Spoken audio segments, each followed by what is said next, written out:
You just realized that you needed to hire someone yesterday. How can you find amazing candidates fast? Easy. Just use Indeed. When it comes to hiring, Indeed is all you need. Stop struggling to get your job posts seen on other job sites. Indeed-sponsored jobs help you stand out and hire fast. With sponsored jobs, your post jumps to the top of the page for your relevant candidates so you can reach the people that you want faster. And it makes a huge difference. According to Indeed data, sponsored jobs posted directly on Indeed have 45% more applications than non-sponsored jobs. Plus, with Indeed-sponsored jobs, there's no monthly subscriptions, no long-term contracts, and you only pay for results. How fast is Indeed? Well, in the minute I've been talking to you, 23 hires were made on Indeed, according to Indeed data worldwide. There's no need to wait any longer. Speed up your hiring right now with Indeed. And listeners of this show will get a $75 sponsored job credit to get your jobs more visibility at Indeed.com/BWN. Just go to Indeed.com/BWN right now and support our show by saying that you heard about Indeed on this podcast.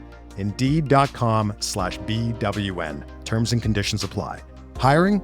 Indeed is all you need. At RX Bar, they believe in simple nutrition without the BS. That's why they said no to artificial ingredients and yes to deliver intentional, transparent nutrition. Try their original 12-gram protein bar, the nut butter and oat bar, or minis. RX Bar, the proud sponsor of No BS. Use code RXBAR on rxbar.com for 25% off. Subject to full terms and conditions and to change. Valid until September 30, 2025, and may not be combined with other offers. See rxbar.com for full details and limitations.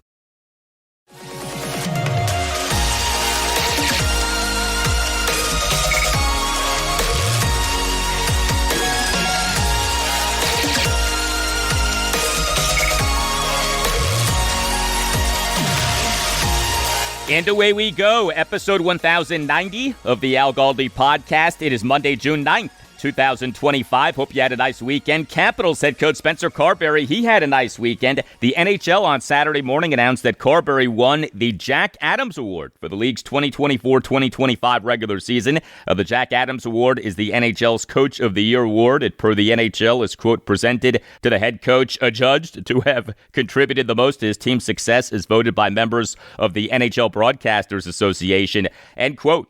Spencer Carberry now is the first coach ever to win Coach of the Year awards in the NHL, AHL, and ECHL.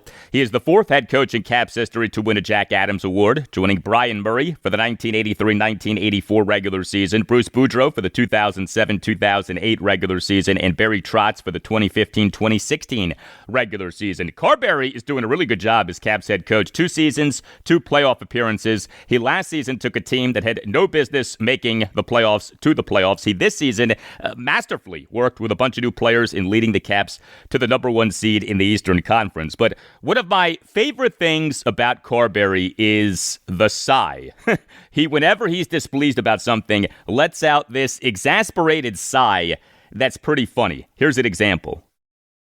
Yeah, I feel like just at certain points in the game, we're really struggling.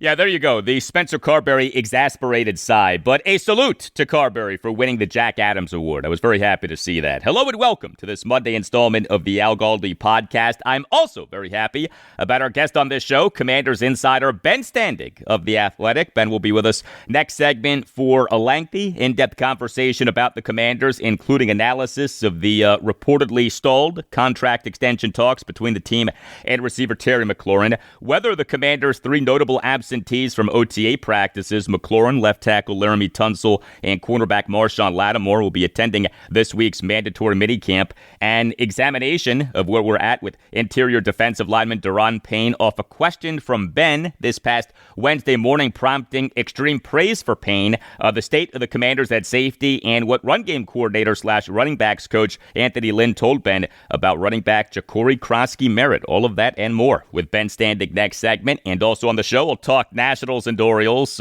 Neither team had a good weekend. The Nats, they over the weekend lost 2 out of 3 games to the Texas Rangers at Nationals Park as the Nats offense has gotten cold. The O's, they over the weekend lost 2 out of 3 games at the Athletics at Sutter Health Park in West Sacramento, California, as the O's got bad starting pitching in this series. You can hit me up on X at Al Galdi. You can email me the Al Galdi podcast at yahoo.com. Feedback to a big topic on this past Thursday's show, episode 1088.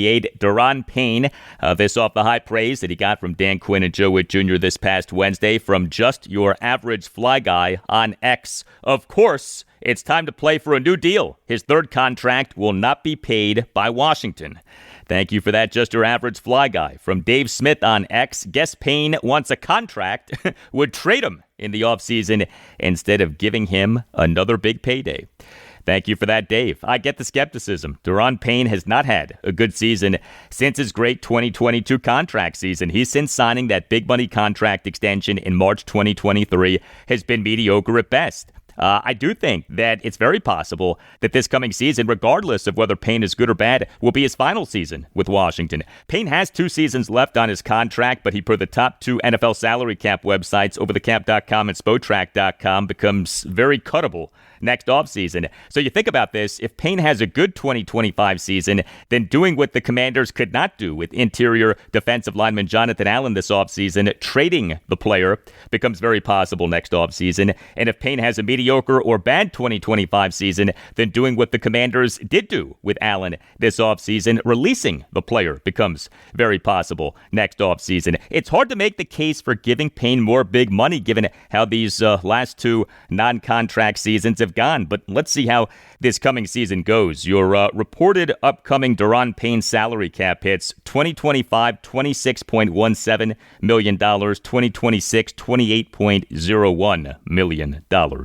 Email from Nate G on something that we talked about on last Tuesday's show, episode 1086. The Commanders' offensive coaching staff continuity, which is part of the great ecosystem that the team has created for quarterback Jayden Daniels, writes Nate. Listening to last Tuesday's show, episode 1086, you spoke about how none of the team's offensive assistant coaches got jobs with other teams, despite coaches like Brian Johnson, Tavita Pritchard, etc., getting interviews around the league. I'm curious to know if any of these coaches turned down these opportunities rather than weren't selected so that those coaches could keep working with Jayden. Seems to me that Washington is the new place to be, and that doesn't stop at players. Coaches want to be here too.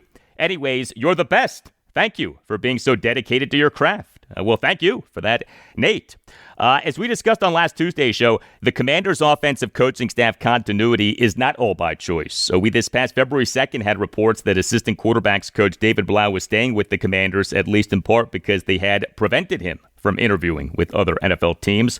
Also, multiple Commanders' offensive assistants this offseason interviewed for offensive coordinator jobs that the assistants did not get. Commanders assistant head coach / offensive pass game coordinator Brian Johnson. He on January 31st reportedly interviewed for the Houston Texans offensive coordinator vacancy. He did not get that job. The Texans on February 3rd announced the hiring of Los Angeles Rams pass game coordinator and tight ends coach Nick Caley as offensive coordinator. In the Jacksonville Jaguars, they late night on January 29th announced having interviewed Commanders quarterbacks coach Tavita Pritchard for the Jags offensive coordinator vacancy. He did not get that job. The Jags on February 5th announced the hiring of Minnesota Vikings assistant offensive coordinator / assistant quarterbacks coach Grant Udinski as offensive coordinator. So it's not like all of these Commanders offensive assistants still are with the team due to having zero desire to leave. But certainly in the case of the team's top offensive assistant Cliff Kingsbury, he did choose to stay. He this past January opted to not pursue an NFL head coaching job and to remain as Commanders offensive coordinator. And I don't think that it's a stretch to say that part of why he chose to stay is what the team has going on, a quality culture with a high-level young quarterback in Jayden Daniels. So I have some news. I recently bought a car. Yeah, I had not bought a car since November 2006, if you can believe that. I had the same car for 18 and a half years. It was a black 2007 Toyota Camry. It was a great car. But the time had come for a new car, And I had a great experience buying that new car, a silver 2025 Toyota Corolla Cross. And I had that experience at Toyota Fitzgerald in Gaithersburg, Maryland. And thanks to the guy who sold me the car, vehicle consultant Anthony Rosario. Anthony is a great guy, big sports fan, lifelong Redskins/Washington football team/Commanders fan. He has a great demeanor about him, very informed, but no pressure, no hassle, no games. Usually when you buy a car, you can't help but feel that you get conned in some way, right? I was worried about having that feeling, but I in no way had that feeling. Anthony's a straight shooter. The process was smooth and painless and quick. I had my 4-year-old daughter with me. I did not have 8 hours to spend at the dealership, and I did not have to spend 8 hours at the dealership. We closed the deal in right around 2 hours. And here's something special. Go to Toyota Fitzgerald in Gaithersburg, ask for Anthony Rosario, and immediately mention that Al Galdi sent you. You do that, you get $100 off your car purchase. Just like that, you save $100. If you need a new car, if you're thinking about getting a new car, and you want an honest, no gimmicks, feel-good experience, go to Toyota Fitzgerald in Gaithersburg, ask for Anthony Rosario, and right away mention that Al Galdi sent you. You do that, you get $100 off your car purchase.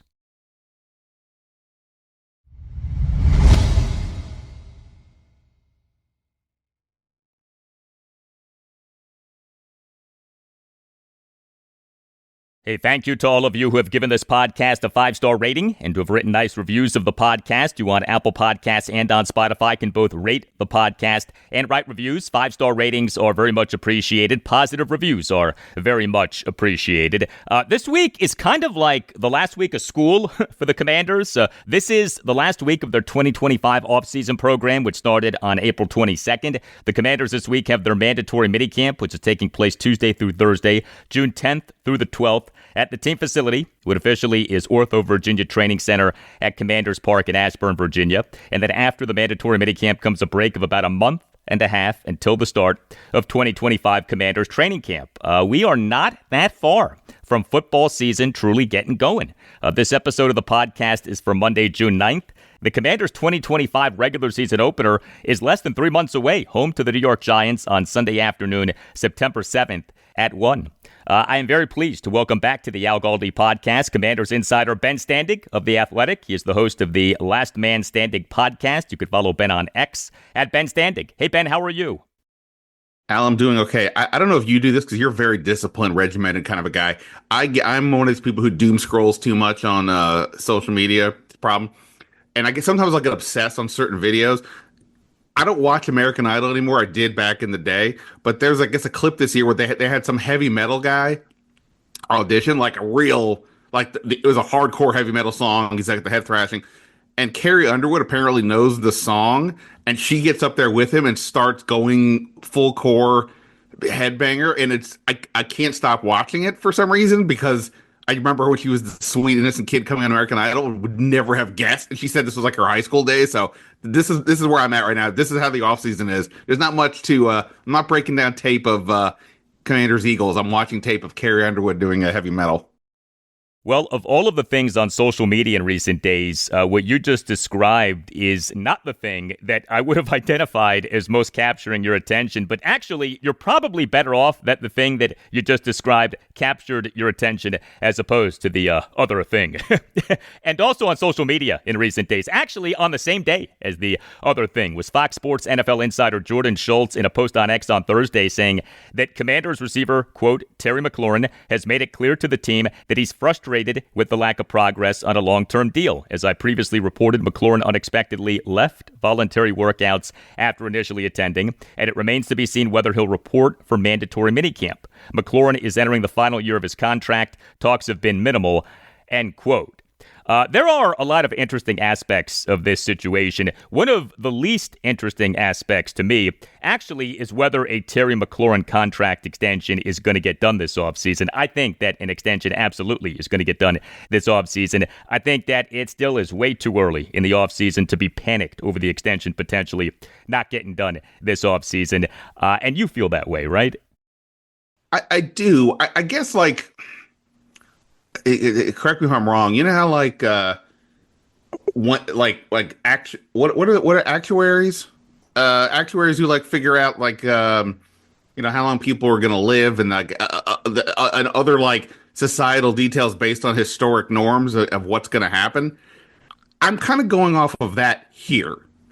Like, it's not that I'm hearing, and I want to clarify because I have said that, yes, I think it'll eventually get done. We went through this with Terry McLaurin in 2022, right? He skips some OTAs, he skips mandatory minicamp. A few weeks later, he signs an extension. Now, the past is not always prologue, but, that seems to be a reasonable thought. And then you have, just in general, how these things work. Deadlines create deals. There's no specific deadline here, unless you want to say maybe training camp. But, okay, it would be cool, obviously, if he was here. But so based on all involved, based on how we've already seen this with Terry, based on it's not like he's angling to get out of here. Why would anybody want to leave after last year? And from an organizational standpoint, when they say we know what it is to be a commander now, well, again, that guy should be on the poster, right? I mean, who else are you pointing to besides the guy who doesn't miss games, who shows up in shape, who's doesn't complain when the ball isn't going his way, is good in the community, all the things. So I'm assuming all the variables are there to say this is going to get done. Will that happen? I mean, we'll have to see. I mean, there's always a possibility that Washington's playing a hardball for some reason. I've mentioned before the age thing of like the top 15 or so receivers right now in terms of annual average value salary. Only Tyreek Hill is older. Not to say that Terry is ancient. I mean, I would like to be 30 in September, but that might be the only thing I could kind of imagine. Beyond that, look, these guys didn't draft him, but I can't imagine that's an issue anymore. So I'm assuming something gets done. But again, I guess I've clarified to myself, a lot of this is based on just historical data, not necessarily everybody is saying it's going to get done. You mentioned the age thing. The 2025 season will be Terry McLaurin's age 30 season. That would seem to be a reason for this contract extension not having gotten done yet, that this negotiation is tricky given that McLaurin was old for his 2019 NFL draft class, and the Commanders via this extension would be paying big money to a receiver going into his 30s. Do you see the age thing being a thing? I don't think it should be. It's not. I mean, one, he's been healthy. Two, the 30 thing is a higher number, but then if you look at his body of work going back to Ohio State, he wasn't exactly playing every game for the Buckeyes on offense. A lot of times he was just helping on special teams. And, this is what he got here in 2019. So it's not like he's been here for a decade in the league. So body of the mileage should not be that high. So I wouldn't think, again, that would be a factor. I'm just looking at what could be if this is an actual situation. What would be, from the Commander's perspective, the holdup? The only one that makes logical sense to me would be the age, especially if Terry's side is saying, "Hey, look what CeeDee Lamb is doing." Yeah, maybe he has, he's younger, but look at all that we do for the community in the locker room. Is CeeDee Lamb that guy? I don't know about that. But then the argument would be, well, he's 5 years younger or whatever, right? So that's everything. Even DK Metcalf is a little bit younger. So that would be the one thing. And the only other one, again, if you're just sort of kind of grasping at straws, is, they didn't draft him. That's always, no matter what anybody says, that is always a factor, because you get credit for the guy that you brought in more than you do for somebody who was already here, right? Now, again, it shouldn't be a factor here. I would think that Terry McLaurin's endeared himself to the organization after last year. Forget everything else, just after last year alone. But those are the only things I can think of. Other than that, that's why it's hard to see rationally why this wouldn't get done. That post on X from Jordan Schultz this past Thursday, the source for that post, you would think, was Terry McLaurin's agent. Assuming that the source was McLaurin's agent, why would the agent put it out there that, quote, Terry McLaurin has made it clear to the team that he's frustrated with the lack of progress on a long-term deal, end quote, and that, quote, talks have been minimal, end quote? Does the agent think that this kind of thing is going to intimidate Commanders general manager Adam Peters into giving McLaurin whatever his agent wants? You deal with agents a lot. What was the thought process here for the agent, assuming that the agent was the source for the report? Well, I guess, as we know, the players very rarely have any kind of leverage, right? Even if somebody's a great player, their team can always use a franchise tag and block them. So, there's always that aspect. One one piece of leverage, though, they do have is the ability to skip some of these workouts. Even if they were to skip the mandatory, whatever fines would come from that, you could just factor that into the contract that you eventually sign, and it's not that big of a deal. So this is the opportunity that a team that a player and his agent have to send a message to some extent. But if you don't frame the message, if you just don't show up and nothing else happens, like, oh, he's look at him, he's being selfish, he doesn't want he's looking at himself and not the team. So again, like to your point, this would be logically coming from Terry's side. It's to say, hey, just to be clear, we're ready. We were here, at the start of some of the practices or so the early OTAs, but this isn't on us. We're ready to get into this, and it's not happening. So that would be why you would do that. And look, I don't, like you said, I don't think they're intimidating Adam Peters, and I don't know that the court of public opinion matters always. But, other than Jaden Daniels, Terry McLaurin is as popular as any commander that we have seen in these parts for many, many years. So if you're going to attempt to sway the public, if that's a thing, then this would be one way to do that. Terry McLaurin in 2022, while in the midst of contract extension talks with the Commanders, no-showed the team's mandatory minicamp. He no-showed the team's OTA practices this offseason. We should not expect him to show up at this week's mandatory minicamp, correct? I wouldn't think so unless there's like some major breakthrough at this point. I mean, again, and a lot of that is based on what we saw a few years ago.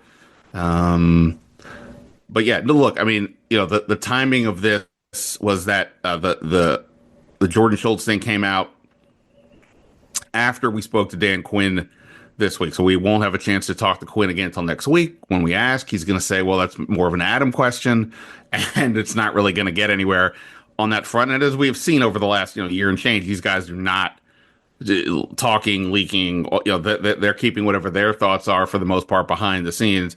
But yeah, we'll see. I mean, like I said, in general, I'm hoping to take some days off over the next few weeks. I don't think that's going to ruin my vacation. I'm not going to sit around and going, oh my God, now what?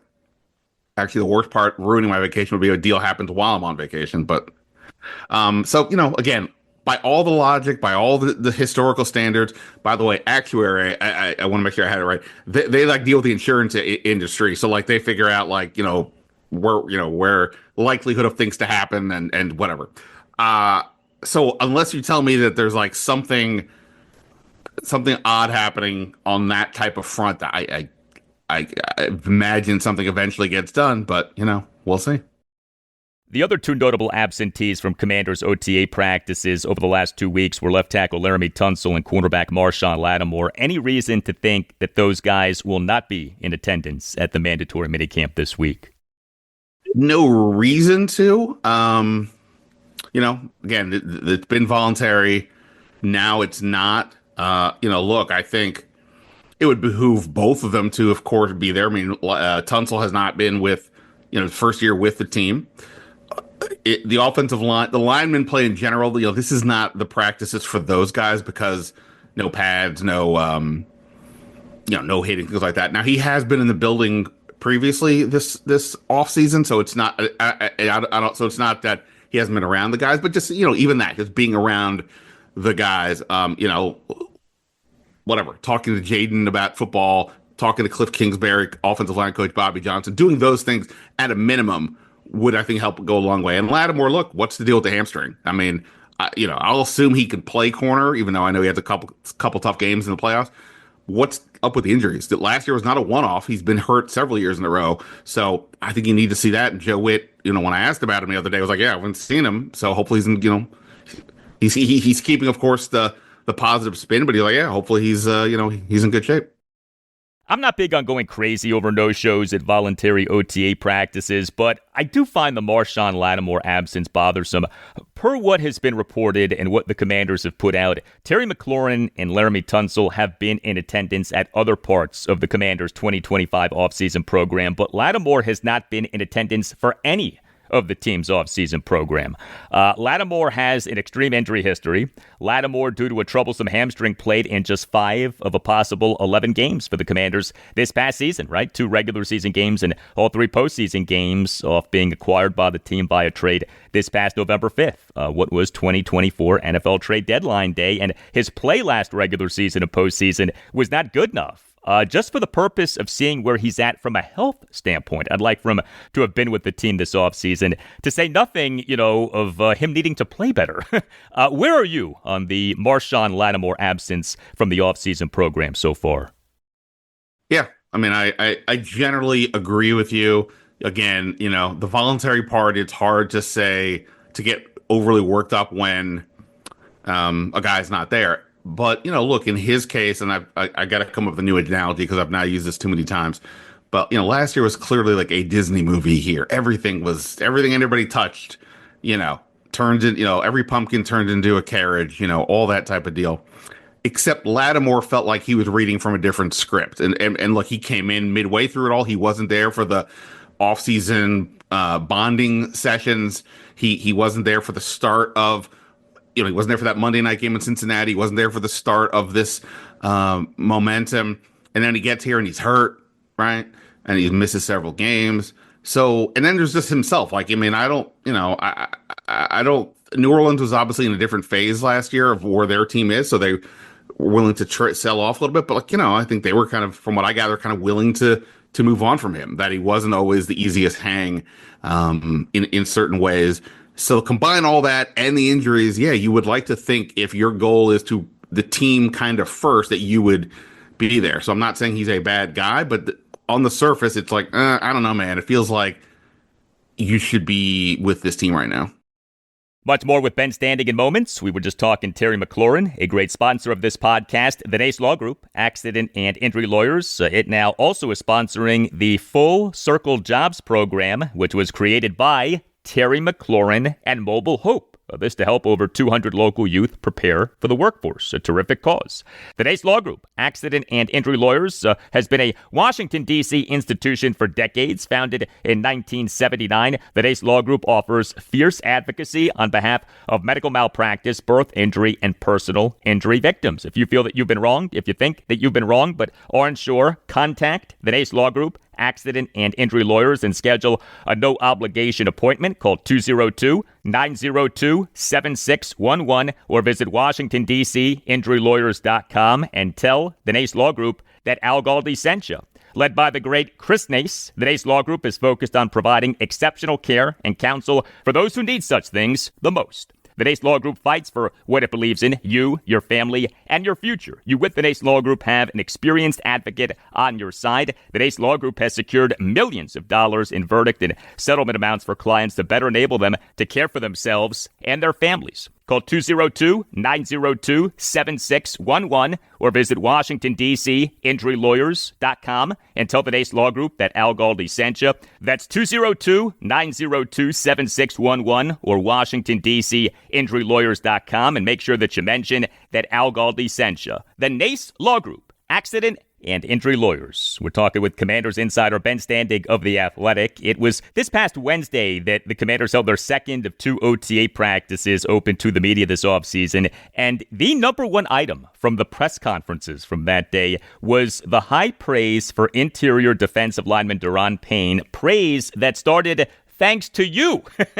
It was a question from you to defensive coordinator Joe Whitt Jr. during his pre-practice press conference this past Wednesday morning that turned last Wednesday into Daron Payne Day. Here was your exchange with Whitt. I imagine, we're all wanting to see the guys and seeing, who looks different, who's, whatever it may be with what they've done in the offseason. I imagine for you, that's got to be a big deal when they come in for the first time. Were there some guys that for you stood, okay, I can tell they really put in some work or some other things before this all started? Pretty much, they all going to come back in shape. Okay, it's just because of who we are and what we do. The guy that, to me, he just looks really good. He looks intentful. Daron Payne, man, like every day, this dude is. I'm having to tell him, hey man, let's calm down. Like I got in trouble with the head coach yesterday because I challenged the D line and he went after it. And I said, Q, that was my fault. I told him to do. He did exactly what I told him to do. And so I've been really pleased. The walkthroughs, everything that we've asked him to do. And he's a leader. He doesn't talk much at all. All right. But he is leading by example. And this year, you can really see him taking that leadership role and taking it to the next step. So I would say he's been the guy that's just really stood out to me the most from that standpoint. All right. I know that sometimes we ask questions knowing what the answers will be. Did you know that Joe Whitt was going to say Daron Payne, or did you have an inkling that Whitt might say Payne, or were you as surprised as everyone else was? You know how, like, sometimes you feel in touch with the universe? Like, I did not know that he was going to say that. But when I walked in, the two players I wanted to ask about were Daron Payne and Marshon Lattimore. But rather than just say, hey, how has Payne looked? I was like, you know what? Let me just screw it. I'll just go this other way and just say, you obviously, we're all curious when we show up for these practices. Who looks what? Who looks like they're maybe in better shape? Who looks focused? Whatever. And you're obviously seeing a lot more than we are. Who for you has kind of been that person? And the fact that he went to Daron Payne was interesting because for me, that's where my head was already at. Not that I knew he was doing that, but that, like I've said before, I think to you and others, that, hey, they didn't get a premium pass rusher. We all understand that. But if Daron Payne can get back to that 2022 form, which is a big if after what we've seen the last couple of years of good but not great play, that would go a long way towards giving them, a Pro Bowler on the line that they can kind of have everything kind of revolve around. And it is a quasi-contract year when you consider that he's a salary cap casualty potential for next year. That maybe there could be something there. The fact that, look, even though let's just say it's true that Daron Payne more than any other player is standing out in these regards in terms of his effort, his energy, leadership, all that.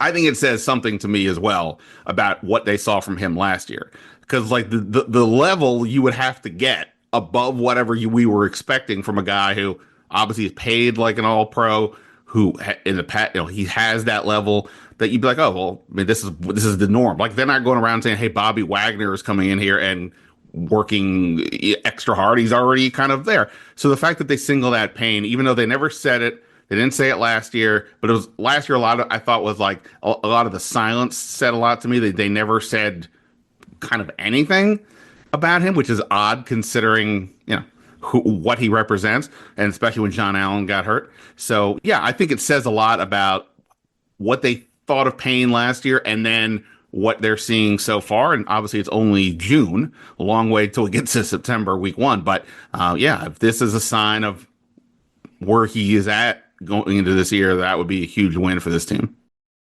Daron Payne's last good season was his 2022 contract season. He does have 2 seasons left on the big money contract extension that he signed in March 2023, but he already is viewed as a salary cap cut candidate for next offseason. So this coming season, in a lot of ways, is a contract season for Payne. 100%. And look, he can't have a better example than the guy he's been associated with his whole time here in John Allen. Now, granted, Allen got injured last year, but he did come back and play when they even thought he might be out for the year. But, despite John Allen having a fine career and all these things, this new regime let him go. Again, they didn't draft him. The money, they could finally get some cap savings on the deal. And also, like, with 1 year left, the other side is saying, hey, we want a new deal. Right? That's pretty standard. That's kind of what we're just looking at right now with Terry McLaurin. And they were like, nah, I think we're good. And Payne would you can't be blind to that extent. You can tell me you don't read the media or you don't this. The dude in the locker room that you played in college with just got released, and you guys have had more or less the same career. So that has to be some kind of notion in his head that, like, hey, if I don't get this done, I could be out. And even if it's not here, I mean, who knows? Washington would be like, yeah, we got him motivated, but we don't want to go through this situation again. But some other team will then give him a contract. So, yeah, I do think this is essentially a contract year for Daron Payne.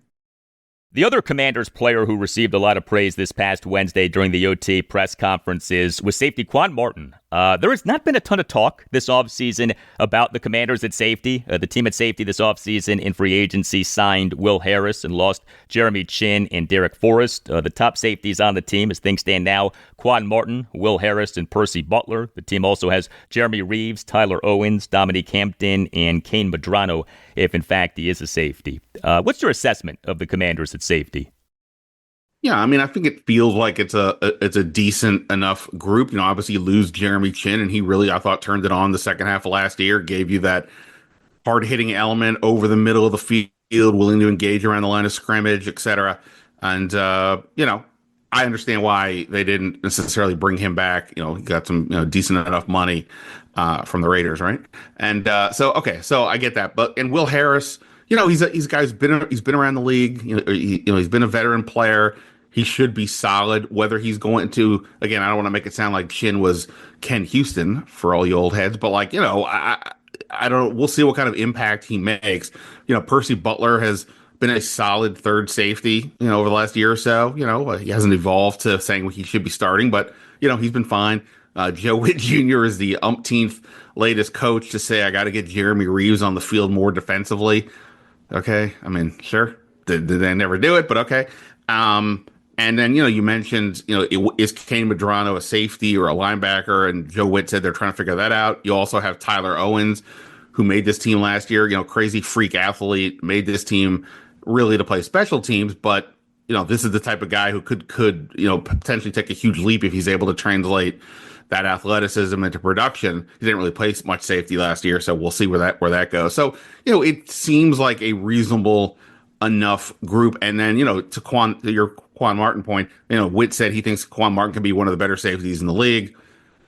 Okay, well, you know, if that's even a possibility, whatever that might be, you know, that would go a long way towards solidifying the secondary. It is weird. It feels like Quan Martin's been around forever. This is only his third year.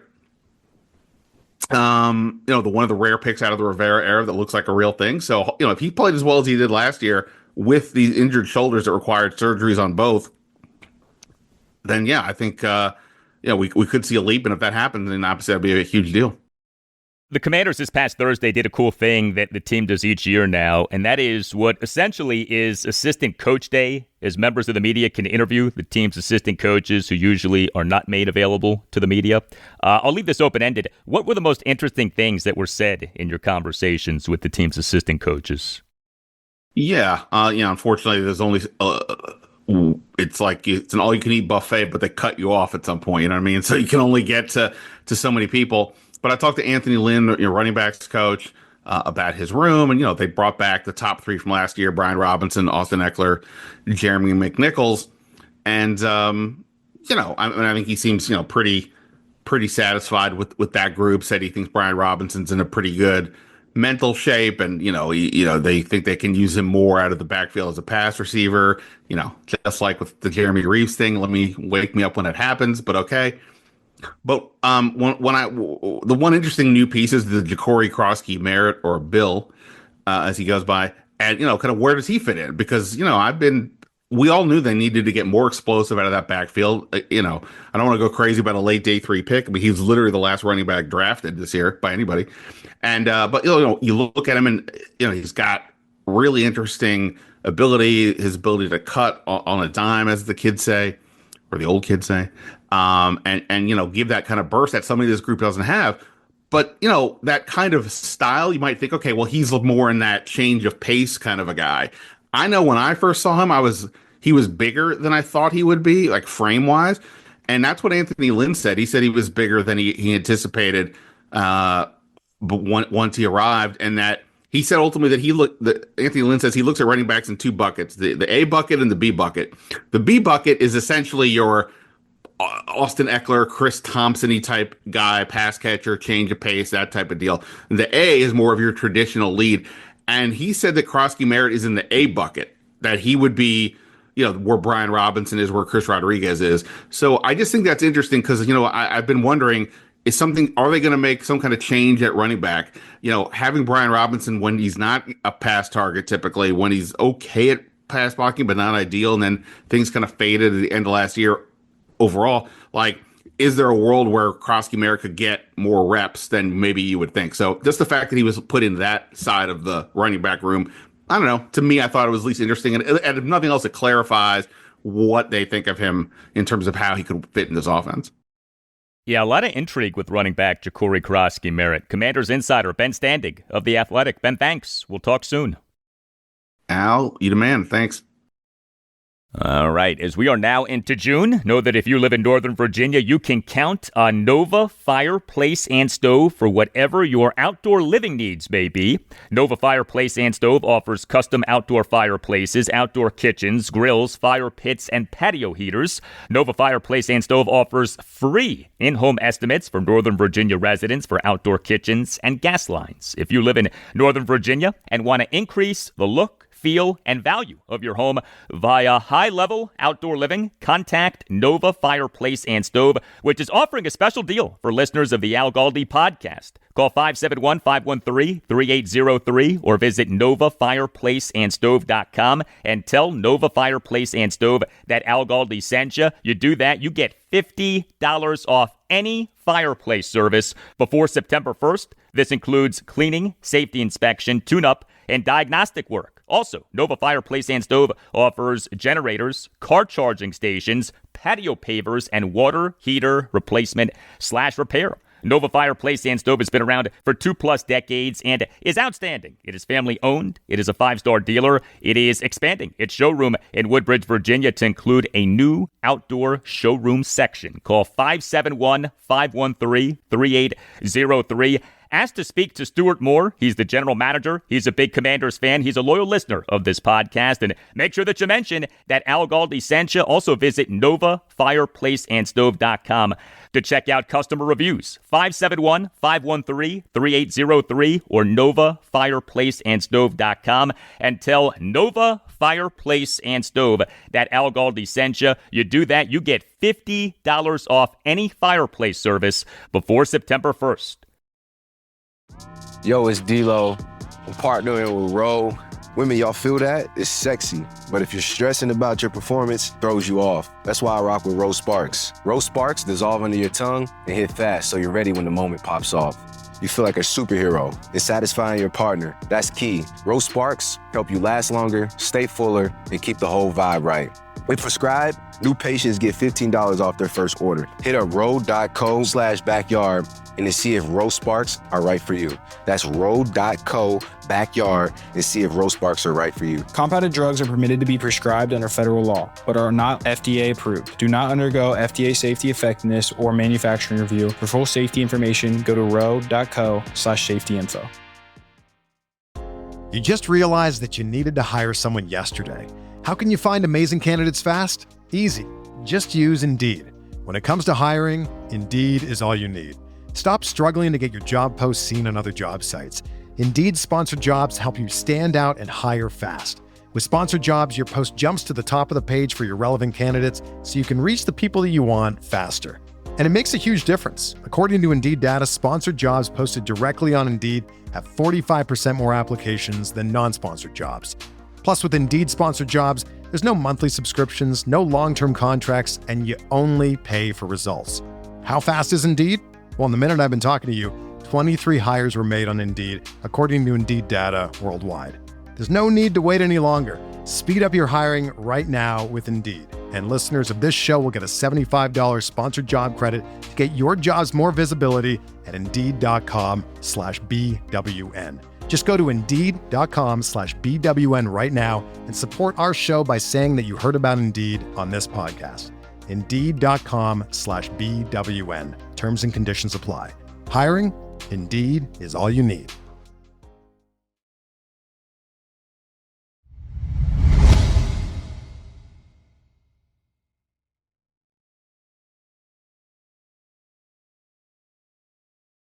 So the Nationals have an off day on Monday. This is their last scheduled off day before a stretch of 16 consecutive days, each with a game. And the Nats have a lot to be thinking about with their offense right now. The Nats, since scoring at least 9 runs in each of 4 consecutive games, have totaled just 11 runs over 7 games. The Nats over the weekend lost 2 out of 3 games to the Texas Rangers at Nationals Park. Friday evening, a 2-0 win over the Rangers in a game that lasted for just 1 hour and 50 minutes, matching the fastest 9-inning regular season game for the Nats since the franchise moved to Washington, D.C. in the 2004-2005 offseason. But Saturday, a 5-0 loss to the Rangers, and Sunday, a 4-2 loss to the Rangers in a game for which the start was delayed for 1 hour and 40 minutes due to rain. The Nats in MLB's 2025 regular season now are 30-35. The Nats offense this season has been really up and down, at times great, at times quite bad, and right now is one of those quite bad times. So the 2-0 win over the Rangers on Friday evening, the Nats totaled just 2 runs and just 5 hits and worked no walks. The Nats went 1 for 5 with runners in scoring position. The 5 hits were a home run and 4 singles, as the Nats got worked by Rangers starting pitcher and former Nats starting pitcher Patrick Corbin. He allowed 2 runs in 8 innings, lowering his ERA to 3.52 over 11 starts in this regular season. Now, Corbin's peripheral scream that his good season is a house of cards that is going to come tumbling down. But he right now is having a lot more success than he had in each of his final 5 seasons with the Nats, 2020 through 2024. The 5-0 loss to the Rangers on Saturday, the Nats got DeGrommed. They totaled no runs, just 3 hits and just 1 walk, went 0 for 3 with runners in scoring position. All 3 of the Nats hits were singles as Rangers starting pitcher Jacob DeGrom, in this his age 37 season, and 2 years removed from Tommy John surgery in June 2023, what was his second Tommy John surgery, tossed 7 scoreless innings with 8 strikeouts versus no walks. In the 4-2 loss to the Rangers on Sunday, the Nats totaled just 2 runs, just 6 hits, and just 2 walks, and went 0 for 3 with runners in scoring position. The 6 hits were a home run, a double, and 4 singles. It was good to see the former Ranger, Nathaniel Lowe, have a good offensive game. He is the Nats starting first baseman and number 4 batter, went 3 for 4 with a double and 2 singles. He did commit a missed catch error in a Rangers 1-run fit. The Nats homer on Sunday was by Alex Call, who homered for a second time in 3 games. A call on Sunday as the Nats starting right fielder and number 1 batter, went 2 for 4 with a solo homer and a single. He and the Nats 2-run fourth had a leadoff homer to left field to cut the Nats deficit to 2-1. And Call in the 2-0 win over the Rangers on Friday evening as the Nats starting DH and number 5 batter went 2 for 3 with a solo homer and a single. Also in that game was the return of Jacob Young. He on Friday evening as the Nats starting center fielder and number 8 batter went 1 for 3 with a single. The Nats on Friday afternoon announced having returned Young from his minor league rehab assignment and having reinstated Young from the 10-day injured list. He had been on that since May 23rd, retroactive to May 20th due to a left shoulder AC joint sprain. The corresponding roster move was the Nats optioning outfielder Dalen Lyle to AAA Rochester. But Jacob Young has a lot to prove offensively. His OPS for this regular season is just .600. The Nats now have young, promising outfielders in Lyle and Robert Hassel III, who either are in the majors or just were in the majors. So Young needs to get going here. Also needing to get going is C.J. Abrams. He was the Nats starting shortstop and number 1 batter in each of the first 2 games in this series. He over those 2 games went a combined 0 for 8 with no walks. He on Sunday did not start, was used as a pinch hitter. He had a leadoff flyout in the bottom of the 8th. Abrams for this regular season, as of games through May 18th, had an OPS of .942.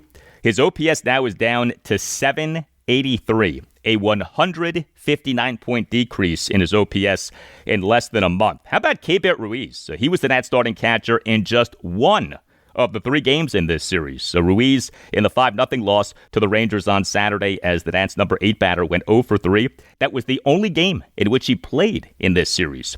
Keibert Ruiz for this regular season now has an OPS of just .624 as he again is having a bad season. Ruiz for this regular season, as of games through Saturday, had a wins above replacement for Baseball Reference of just 0.1. Here was Nats manager Davey Martinez during his postgame press conference on Sunday evening on his struggling offense, and then you hear multiple follow-up exchanges. We're just underneath everything. I mean, we're swinging up. You know, we got to start thinking about hitting gap to gap, staying on the ball. We're really good when we do that. We got to take our walks, or we're going to have the same result. Really, I mean, but as a collective group, you know, the home runs will come. You can't force them, but we got to start staying in the middle of the field and really start, you know, hammering the ball in the middle of the field. a week ago they saw that message and that approach pay off. Why do you think it went away? I just think they just try to force the issue sometimes. They just want to do more. Like I said, this is a young group. Nate was really good today. Hit the ball good, stayed on top of the ball. Calls, hit a home run today. But as a whole group, we just got to work better at bats. As a team. Team at bats. Try to get on base, try to walk, get on base for the next guy, try to get balls up, and stay in the middle of the field. Instead of getting on base for the next guy, does it feel like if the person in front of them doesn't get on, the next person's like, I need to try extra hard now? I got to get on, or the one guy gets on, next guy feels like he's got to do more. And you see the rollovers and we're hitting into a double plays all of a sudden, and a lot of pull side ground balls. That's not good. That's only tells me that they're either overswinging and they're not ready to hit the fastball. So we got to get back on hitting the fastball, get the ball up, and stay in the middle of the field. Yeah, the Nats offense is in a real rut right now. The Nats lost 2 out of 3 games to the Rangers over the weekend, despite getting good starting pitching in 2 of the 3 games. The 2-0 win over the Rangers on Friday evening. Michael Soroka tossed 6 scoreless innings with 7 strikeouts versus 1 walk. He gave up just 2 hits, both of which were singles. He issued a hit by pitch. He threw a lot of strikes, 85 pitches, 54 strikes, just 31 balls. The 5-0 loss to the Rangers on Saturday. Mitchell Parker allowed 2 runs, 1 earned in 6 innings with 5 strikeouts versus no walks. He gave up just 4 hits, all of which were singles. He threw a lot of strikes, 83 pitches, 60 strikes versus just 23 balls. Now, the Mitchell Parker first inning struggles did continue. Both of the runs that Parker allowed and 3 of the 4 hits that Parker allowed came in the top of the first, during which he gave up a 1-out single by Marcus Semien to the left center field gap on a play on which 2 runs scored thanks to a fielding error by center fielder Robert Hassel III, who allowed the ball to get by him and go all the way to the wall. So the 2 runs weren't all on Parker, but he now in this regular season has a first inning ERA of 10.38. 13 first innings, 17 runs, 15 earned runs, and Nats starting pitcher Jake Irvin, he for this regular season has a first inning ERA of 10.38. Parker and Irvin have really struggled in first innings, but otherwise have been good. And the 4-2 loss to the Rangers on Sunday, Trevor Williams officially allowed 3 runs, 2 earned in 4 1/3 innings. He gave up 6 hits, which were a home run, 3 doubles, and 2 singles. He issued no walks. He recorded 2 strikeouts. He did throw a lot of strikes, 81 pitches, 55 strikes versus just 26 balls. So Williams in the top of the second gave up a 1-out 2-run homer by Evan Carter to right center field for a 2-0 Rangers lead. Trevor Williams now for this regular season, 13 starts, ERA of 5.91, whip of 1.44. The numbers are ugly, and I continue to wonder, are we any closer to Cade Cavalli replacing Williams in the Nats rotation? Cavalli for the Nats AAA affiliate, the Rochester Red Wings, on Sunday afternoon. 5 scoreless innings, 4 strikeouts versus no walks. This in a 5-4 loss at the Worcester Red Sox. Cade Cavalli for Rochester this season, 9 starts, ERA of 2.89, whip of 1.13.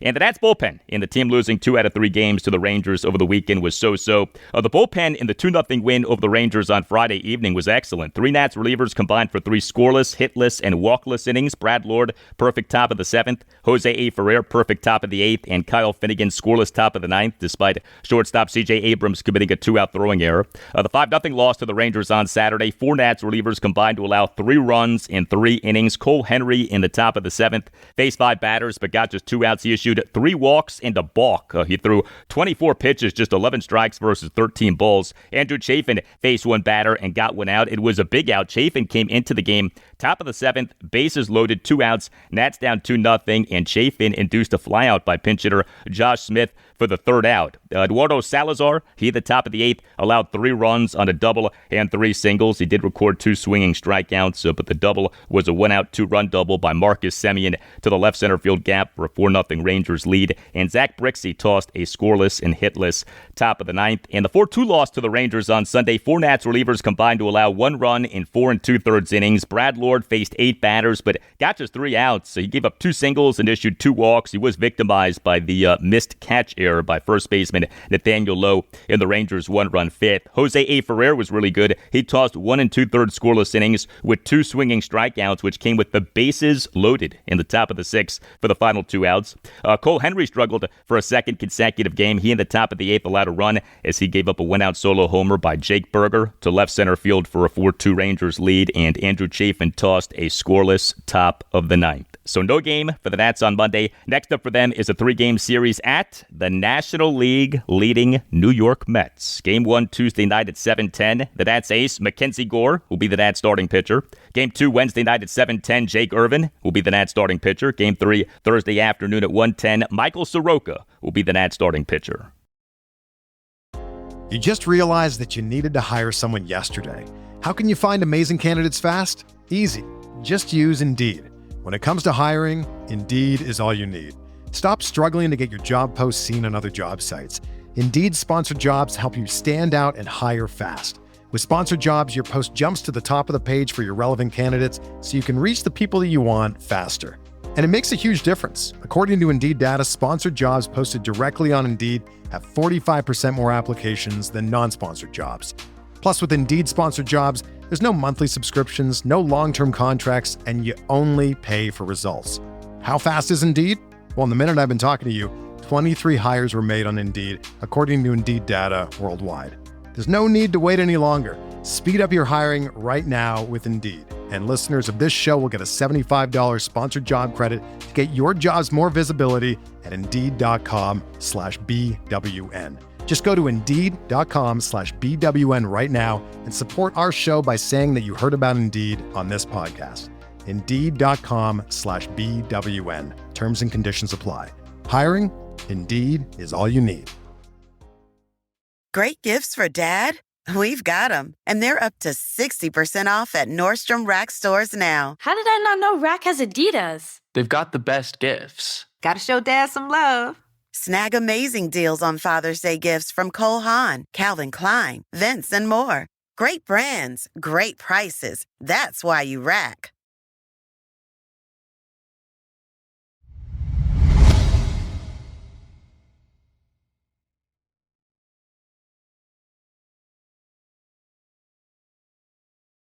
Well, a disappointing weekend for the Orioles, who need all of the wins that the team can get, but who lost 2 out of 3 games at the lowly Athletics at Sutter Health Park in West Sacramento, California. Late night on Friday night, a 5-4 loss at the A's to end the Orioles' 6-game winning streak. Late night on Saturday night, a 7-4 win at the A's in a game in which the O's overcame a 4-1 fourth-inning deficit. But Sunday, a 5-1 loss at the A's. The O's in MLB's 2025 regular season now are 26-38. The A's in this regular season now are 26-41. The O's have the 3rd worst record in the American League. The A's have the 2nd worst record in the American League, but the O's over the weekend lost 2 out of 3 games at the A's. A mixed series for the O's offensively. The 5-4 loss at the A's late night on Friday night. The O's totaled 4 runs, 8 hits, and 6 walks, but went just 1 for 9 with runners in scoring position. The 8 hits were 2 home runs, 3 doubles, and 3 singles. Jackson Holliday, he is the Orioles starting second baseman and number 1 batter, went 3 for 5 with a solo homer, a double, and a single. He in the top of the 5th had a leadoff first pitch home run on a bomb to center field to tie the game at 4. The homer went a projected 430 feet per Statcast. The 7-4 win at the A's late night on Saturday night. The O's totaled 7 runs, 11 hits, and 4 walks and went 3 for 8 with runners in scoring position. The 11 hits were 2 home runs, a double, and 8 singles. Ramon Laureano, he is the Orioles starting right fielder and number 5 batter, went 3 for 5 with a 2-run homer, an RBI single, and another single. The O's on Friday afternoon announced having reinstated Laureano from the 10-day injured list. He had been on that since May 24th, retroactive to May 21st, due to a sprained left ankle. But the 5-1 loss at the A's on Sunday, the O's totaled just 1 run, 8 hits, and just 2 walks, and went 0 for 8 with runners in scoring position. The 8 hits were a double and 7 singles. The Athletic starting pitcher was lefty starter/reliever Jacob Lopez, who allowed 1 run unearned in 4 innings. As the Orioles' struggles against left-handed pitching continue, the O's for this regular season now have a team OPS of just .558 against left-handed pitching, dead last in the majors. And We over the weekend got more bad injury news for the O's. Orioles interim manager Tony Mansolino, he had a pregame session with reporters on Friday night, revealed that first baseman Ryan Mountcastle has a grade 2 right hamstring strain and is expected to be out 8 to 12 weeks. It was on May 31st that the O's announced having put Mountcastle on the 10-day injured list due to a right hamstring strain.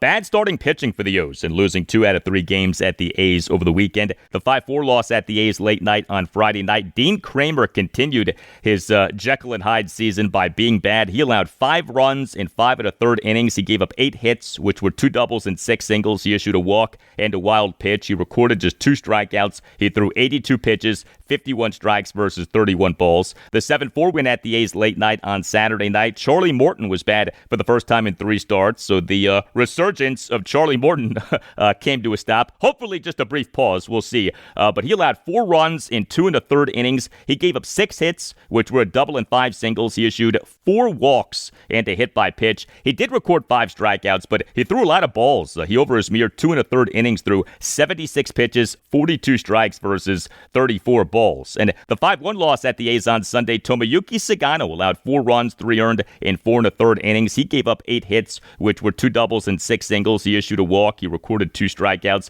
He did throw a lot of strikes, 87 pitches, 56 strikes, 31 balls. And the Orioles bullpen in the team losing 2 out of 3 games at the A's over the weekend was great. The 5-4 loss at the A's late night on Friday night. 4 Orioles relievers combined for 2 2/3 scoreless innings with 6 strikeouts versus no walks. The 7-4 win at the A's late night on Saturday night. 6 Orioles relievers combined for 6 2/3 scoreless innings with 9 strikeouts versus 4 walks. And the 5-1 loss at the A's on Sunday. 3 Orioles relievers combined to allow 1 run in 3 2/3 innings with 3 strikeouts versus no walks. Scott Blewett, yes, he is back. He on Sunday tossed 1 2/3 scoreless, hitless, and walkless innings. He did not blow it. The O's on April 14th claimed this reliever named Scott Blewett off waivers from the Minnesota Twins. So the O's on April 19th announced having designated Blewett for assignment, but the O's this past Friday afternoon announced having acquired Blewett from the Atlanta Braves for cash considerations. The O's like themselves some Scott Blewett.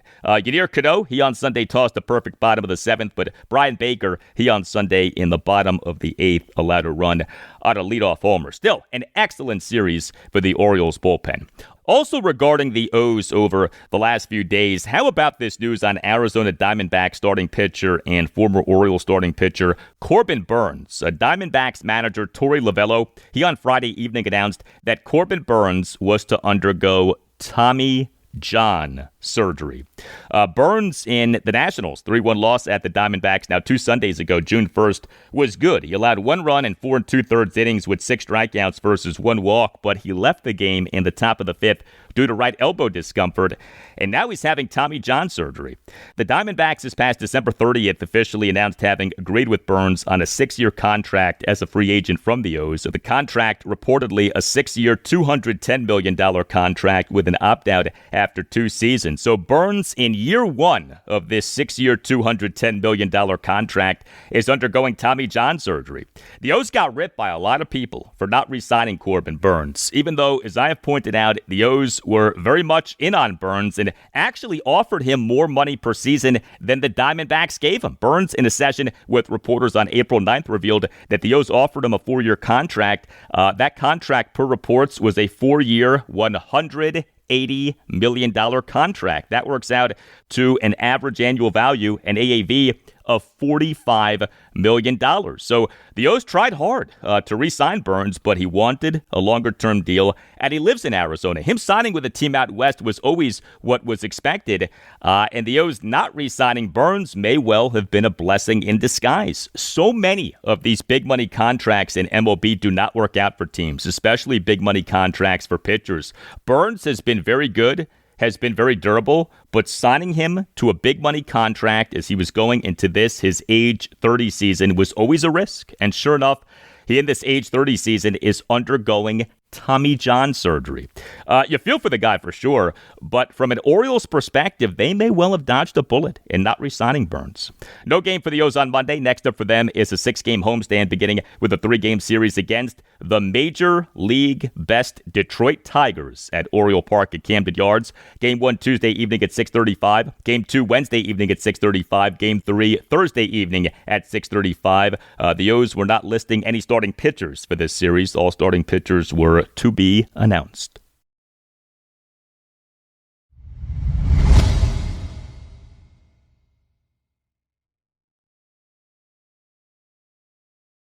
And that'll do it for you and me for now. Keep the feedback coming. You can hit me up on X at Al Galdi. You can email me the Al Galdi podcast at yahoo.com. Tuesday show, episode 1091. We'll have plenty for you on the Commanders. Also on Tuesday's show, I'll talk Capitals as we on Monday evening at 5:30 have an expected retirement announcement from Capitals winger TJ Oshie. The announcement will take place at Washington Harbor in Georgetown in Washington, D.C. 7 years to the day of Caps players swimming in the Washington Harbor fountains 2 days after winning the Stanley Cup on June 7th, 2018.